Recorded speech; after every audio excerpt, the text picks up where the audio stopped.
Subhanallah ini praktek pertamanya adalah kalau benar-benar dilatih untuk diucapkan, ya 165 kali minimal dalam sehari. Subhanallah, subhanallah, subhanallah, subhanallah, subhanallah, subhanallah, subhanallah, subhanallah.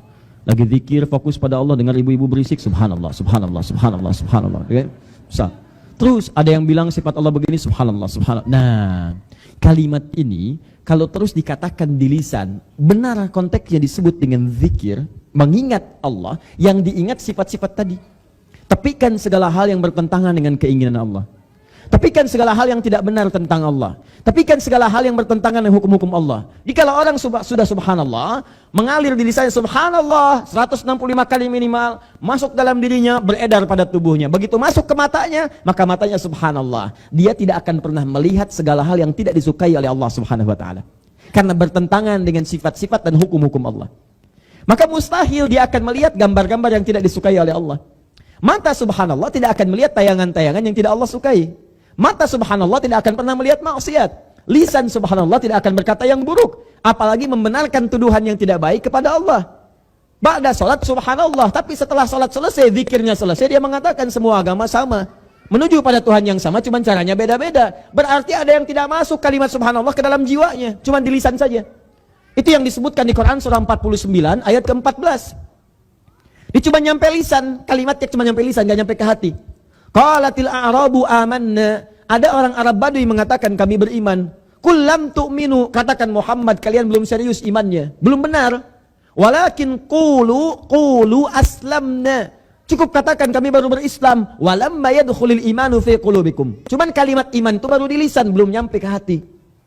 Karena kalau sudah nyampe ke dalam qalbun, qulub itu menyebar, disebarkan ke dalam seluruh anggota tubuh. Makanya orang beriman itu kalau benar imannya dilatih dengan amal soleh. Kalimat iman dan amal soleh disandingkan di Quran. Buka Quran surah 103. Wal 'asr innal insana lafi illal ladzina amanu wa. Makanya kalau orang sudah beriman itu, imannya akan otomatis menyebar dalam tubuhnya, membimbing tubuhnya untuk beramal soleh. Maka mustahil ada orang beriman beramal salah, mustahil. Pasti soleh. Matanya soleh, tangannya soleh, lisannya soleh, kakinya soleh. Mustahil. Karena itu setiap disebutkan fungsi tubuh kita, dibuka kalimat imannya. Untuk menunjukkan bahwa fungsi iman itu mengarahkan pada yang saleh. Mata, saya sering ungkap ini, Quran surah 24 ayat 30, laki-laki, 31 perempuan. Qul lil mu'minina yaghuddu min absarihim. Sebelum mengatakan yaghuddu min absarihim, palingkan dari pandangan yang buruk, imannya dulu dibuka. Qul lil mu'minina, katakan pada pria-pria yang beriman. Ini untuk yang beriman aja. Kalau yang enggak beriman, silahkan bebas. Tapi yang beriman akan beda, imannya akan membimbing matanya untuk melihat yang baik. Jadi ketika Anda misalnya tak sengaja lewat ada gambar tidak bagus di jalan, nggak benar, itu iman Anda akan otomatis masuk ke mata, palingkan. Ghuddu min absarihim. Dan cepat, saya beriman. Bukan bergeser, berpaling. Tuh. Lisan juga begitu, Bu. Fungsi lisan itu ketika menyebutkan berpaling dari yang kotor, imannya dulu disebutkan. Quran surah 49 itu ayat 11. Sebelum mengatakan la yaskhar, jangan saling cela, itu imannya dulu disebutkan. Ya ayyuhalladzina amanu, hai orang-orang yang merasa punya iman, la yaskhar qaumin qaum, jangan saling cela ya. Jangan saling cela, Anda bayangkan. Jadi kalau lisan orang benar, ada iman dalam dirinya, iman itu akan naik ke lisannya. Jangan cela. La yaghtab ba'dukum ba'da, jangan gosip. Jangan gibah.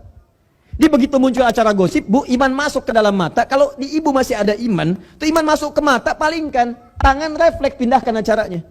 Selesai. Karena iman itu akan membimbing. Kalau Anda menikmati itu artinya ada yang lemah dalam imannya. Ada yang lemah. Saya tidak, Ustaz. Bagus. Tidak seperti ibu itu tuh. Enak banget. Sama. Gibah juga namanya. Tidak nonton tapi jadi pelaku. Paham ya? Nah, bagaimana melatih itu semua supaya otomatis jalan pakai iman, Pak? Kalau pakai iman tuh beda. Antum cari rizki, ya Senin sampai dengan hari Jumat misalnya bekerja. Bekerjanya pakai iman, itu otomatis akan melangkah pada yang dibenarkan oleh Allah. Otomatis. Gak akan kepikiran nyari yang haram, Pak. Makanya ketika Allah sebutkan orang beriman cari rizki, kalimat halalnya dibuang. Quran surah kedua, ayat 172. Tapi orang-orang biasa, itu halalnya disebutkan. Quran surah kedua, ayat 168.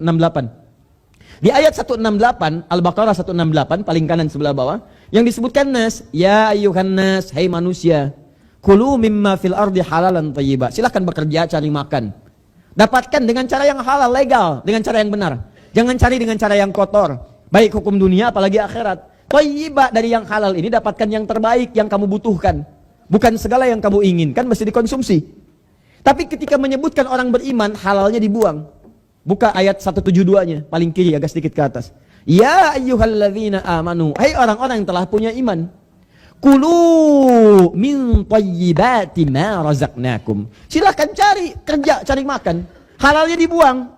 Yang terbaik yang telah kami siapkan. Kenapa halalnya dibuang? Kata sementara ulama tafsir, karena orang yang punya iman itu imannya akan otomatis membimbing dia pada yang halal.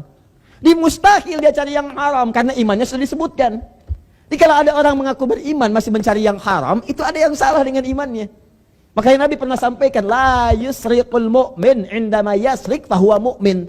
Mustahil orang beriman itu mencuri, saat mencuri ada iman dalam dirinya. Karena baik akan bertemu dengan yang kotor. Gak ada orang mencuri pakai bismillah. Gak ada. Ambil motornya, ambil. Takut dosa, masjid pakai bismillah dulu. Oh, mustahil. Gak ada Pak, Bu. Kecuali yang udah mati imannya. Ya, mustahil. Baik dengan buruk gak akan pernah bersanding. Nah, itu poinnya. Pelajar beriman itu tidak mungkin menempuh pelajaran dengan cara yang kotor. Gak akan ada orang beriman nyontek pelajar. Gak akan ada orang beriman menempuh dengan cara yang haram dan sebagainya. Sama, Anda di rumah tangga kalau pakai iman, suami beriman, istri beriman, gak akan jadi yang haram. Ya, maaf, cari kerja gak akan cari yang haram. Sudah ada pasangan yang halal tidak akan milik yang haram.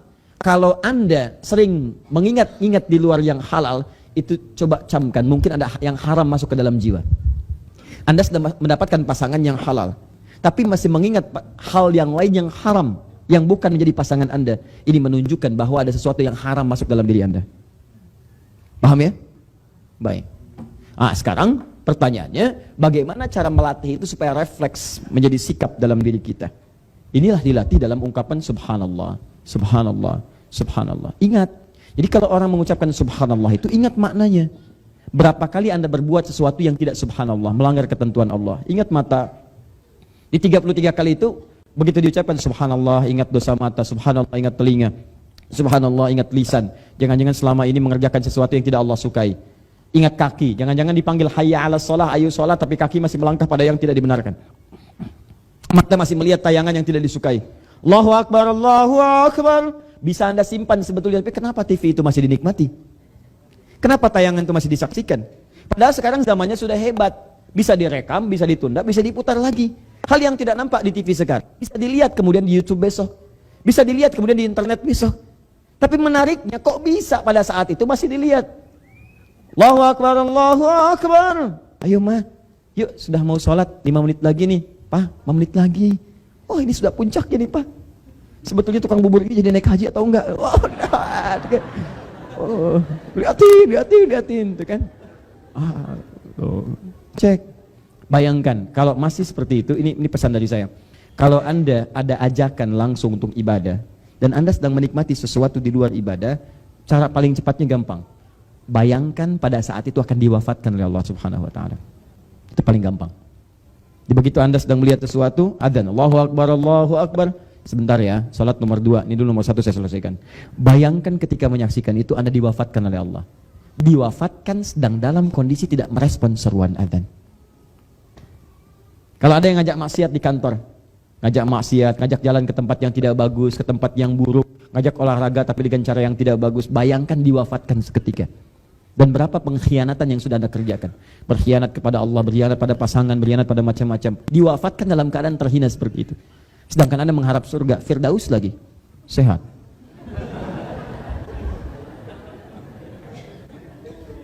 Ya, sudah. Kalau bercanda nggak apa-apa, tapi canda yang menghasilkan manfaat. Kalau canda-canda yang tidak baik kita hindari. Banyak canda-canda dalam suami istri yang bisa berjalan di rumah tangga. Masya Allah. Papa kenapa sih gak pernah ngasih hadiah lagi ke aku selama ini? Dulu sebelum menikah sering ngasih hadiah. Mama di mana-mana nelayan itu kalau ikannya sudah ketangkap gak ngasih umpan lagi.